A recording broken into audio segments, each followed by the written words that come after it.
भन्न चाहन्छु। सर्वप्रथम म के कुरा कृष्णसेन इच्छुक,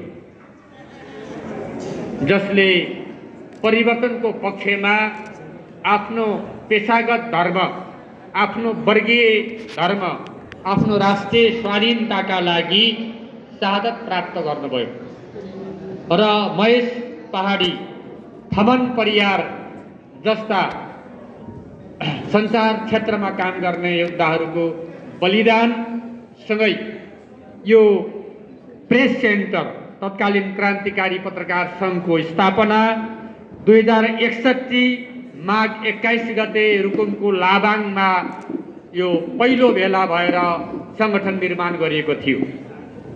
यो कुरा म किन भन्दैछु भने माघ 19 को घटना घटिरहँदा हामी लाबाङमा थियौँ र लाबाङबाट अध्यक्ष कमरेड प्रचण्डले आजबाट देश गणतन्त्रमा अगाडि बढ्यो, अब नक्कली राजतन्त्रलाई मानिँदैन, गणतन्त्रात्मक देश हो भनेर घोषणा गर्नुभएको थियो।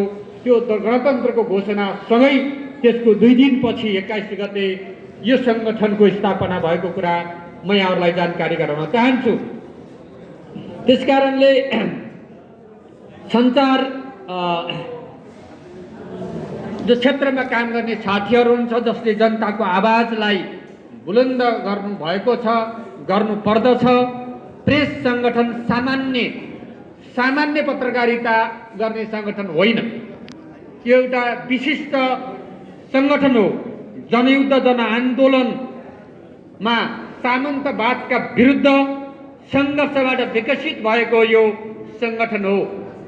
जनयुद्धको बेलामा पूर्वदेखि पश्चिमसम्म हाम्रा महेश्वर दाहाल, ओम शर्मा, मनोज धिताल, खिला भण्डारी, सचिन रोका लगायतका साथीहरू कोही डाँडोमा रेडियो चलाइराख्नु भएको थियो, कोही विभिन्न ओडारहरूमा पत्रिका निकालिराख्नु भएको थियो र जनतालाई सूचित गर्ने काममा र आन्दोलनलाई अगाडि बढाउने काममा लागिराख्नु भएको थियो। त्यसकारण त्यसबाट विकसित भएको नेतृत्व यो हो। त्यसकारण यसलाई सामान्य अर्थमा नभएर विशेष एउटा परिस्थितिमा विशेष खालको सङ्गठन हो भन्ने कुरा म राख्न चाहन्छु। त्याग र बलिदानीको जगबाट विकसित भएको यो सङ्गठनका आफ्नै कार्यभारहरू छन्, आफ्नै जिम्मेवारीहरू छन्। आन्दोलनको स्वरूप परिवर्तन भएको सन्दर्भमा प्रेस सङ्गठनको भूमिका पनि थप वृद्धि भएको कुरा म यहाँ जानकारी गराउन चाहन्छु। नयाँ भूमिका र जिम्मेवारीबारे प्रेस सङ्गठनले आफूलाई अझ अब्बल बनाएर, अझ स्पष्ट बनाएर अगाडि जानुपर्छ। यो सम्मेलनमा त्यो जिम्मेवारीको बारेमा, यो आन्दोलनको स्वरूपसँगै आफ्ना जिम्मेवारीहरूको बारेमा व्यापक छलफल हुनेछ। त्यो छलफलका आधारमा तपाईँहरूले आफ्नो कार्यदिशा निर्माण गर्नुहुनेछ, स्वतन्त्रतापूर्वक अगाडि बढ्नुहुनेछ भन्ने कुरा मैले अपेक्षा गरेको छु। आज नेपाल, नेपाली जनता आज परिवर्तनबाट प्राप्त भएको उपलब्धि, समाजवादतिर अगाडि बढ्ने संवैधानिक अधिकार जो छ, त्यो संवैधानिक अधिकार, राष्ट्रिय आत्मनिर्भरता, स्वाधीनताको रक्षा गर्दै हामी समाजवादतिर अगाडि बढ्ने मान्यतालाई स्थापित गर्ने कुरा नै आज प्रेस सङ्गठन र समस्त पत्रकार साथीहरूको दायित्व हो भन्ने कुरा म राख्न चाहन्छु। त्यसको लागि कस्तो सङ्गठनको आवश्यकता छ, त्यसको लागि कस्तो विचारको आवश्यकता छ, त्यसको लागि कस्तो स्कुलिङको आवश्यकता छ, त्यसको लागि कस्तो संस्कार र व्यवहारहरूको आवश्यकता छ भन्ने कुरा महत्त्वपूर्ण हुन्छ। त्यसकारणले हामी समाजवादतिर जानका लागि हाम्रा आचार, विचार, संस्कार, संस्कृति र सङ्गठनहरूलाई सो अनुरूप अगाडि लैजानु, जनताद्वारा निर्देशित, जनताद्वारा नियन्त्रित, जनताका आवाजहरूमा नै हामीले आफूलाई रमाउने र तिनलाई स्थापित गर्ने कार्यभार पुरा गर्नुपर्छ। यो समग्रतामा यो कुरा म भन्न चाहन्छु।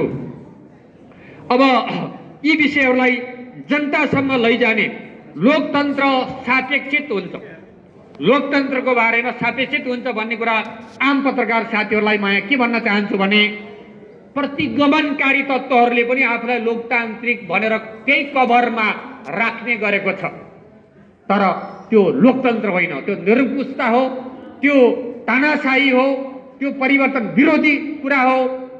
तर लोकतन्त्रका पक्षधरहरू त्यसका विरुद्ध सङ्घर्षको मैदानमा उत्रिएका छन् र ती सबै ती सञ्चार क्षेत्रहरू प्रेस सङ्गठन मात्र होइन अन्य सङ्गठनहरूले पनि लोकतन्त्रको पक्षमा गरेको त्यो सङ्घर्ष, त्यो योगदान, त्यो बलिदानलाई हामीले त्यही रूपमा सम्मान गर्नुपर्छ। म ती सबै लोकतन्त्रको पक्षमा उभिने अन्य पत्रकार सङ्गठनहरूलाई पनि म सम्मान व्यक्त गर्न चाहन्छु र निरन्तर सामाजिक परिवर्तनको पक्षमा उभिनको लागि अपिल पनि गर्न चाहन्छु।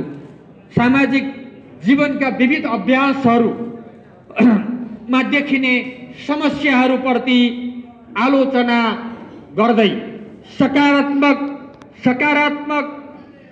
कुराहरूलाई प्रेसले स्थापित गर्न सक्नुपर्छ।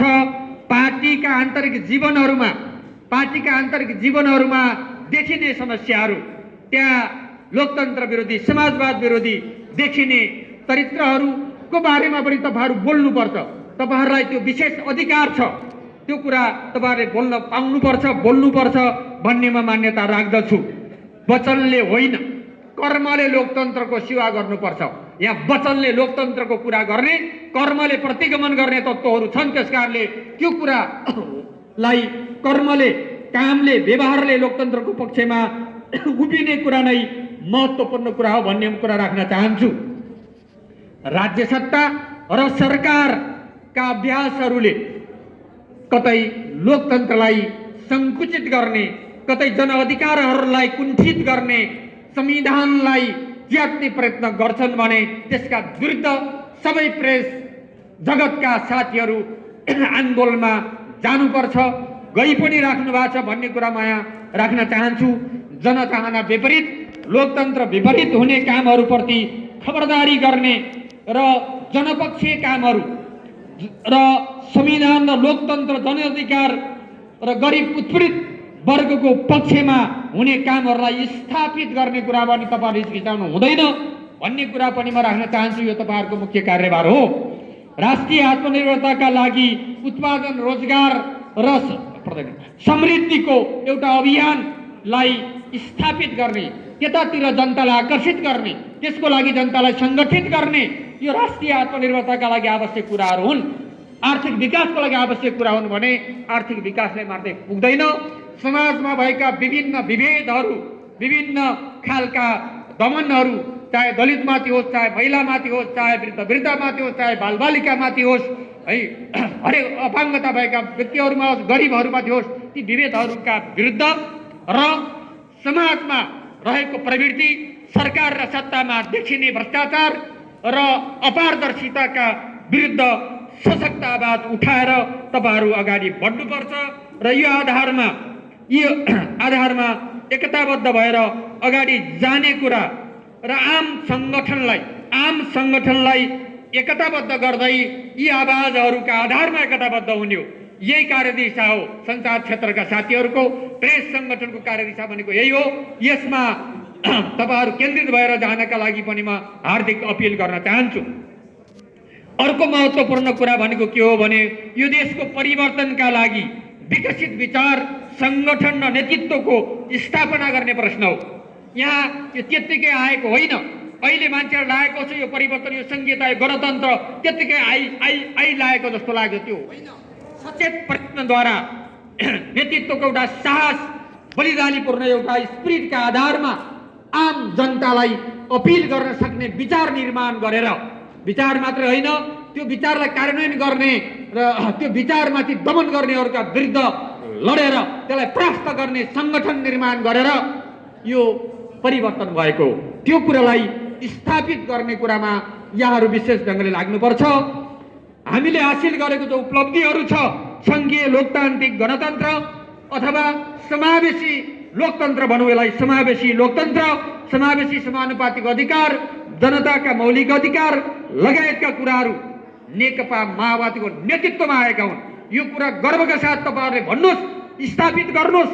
त्यसो गर्दाखेरि त्याग र बलिदानीको नेतृत्व, साहसिक रूपले नेताका कदमहरू, नयाँ विचार र विधिको विकास गरेर प्राप्त भएका जनताका यी अधिकारहरूलाई जोड तोडका रूपमा स्थापित गर्ने भूमिका पनि तपाईँहरूले खेल्नु पर्दछ।